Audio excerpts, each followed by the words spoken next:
फांसी की सज़ा से पहले एक रघुवीर नाम के आदमी से पूछा गया कि आपकी आखिरी इच्छा क्या है?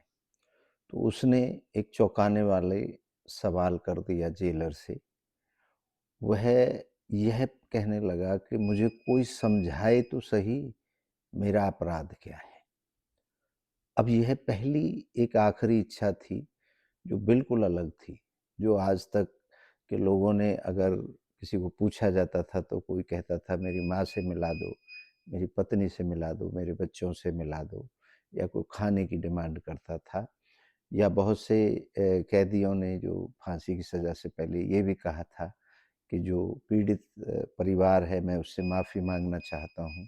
तो बहुत तरीके की एक कॉमन इच्छाएँ थी जो लोगों ने मरने से पहले, लेकिन रघुवीर ने ये किस तरीके की इच्छा?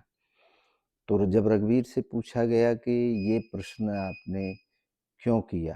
तो रघुवीर का जो पूरा जब केस चला था, उस समय की जब पड़ताल की गई, तो वह कभी उसने डिफेंड नहीं किया, कभी अपना बचाव नहीं किया, ना जज के सामने, कभी ऐसा बोला।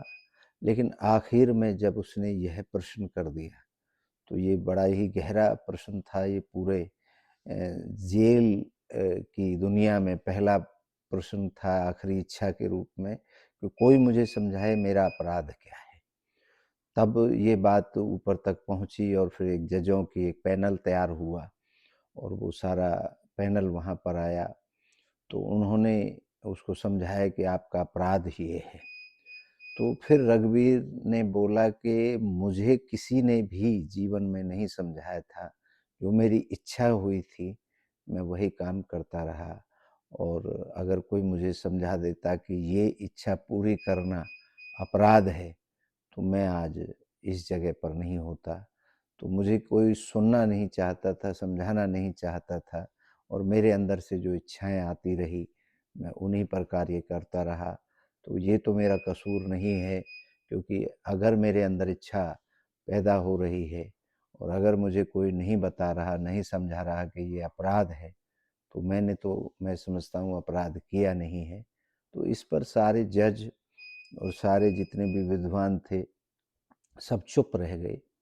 लेकिन ये एक चौंकाने वाली बात ये हुई कि जब वो समझाने में उसको नाकाम रहे, तो फिर मजबूरन उन्हें उनकी फांसी को टालना पड़ा और फिर दोबारा से वो केस देखा गया और रघुवीर के जीवन पर पूरा फ़ोकस किया गया और एक दिन रघुवीर को बरी कर दिया गया, केवल इस एक छोटे से वाक़ये से।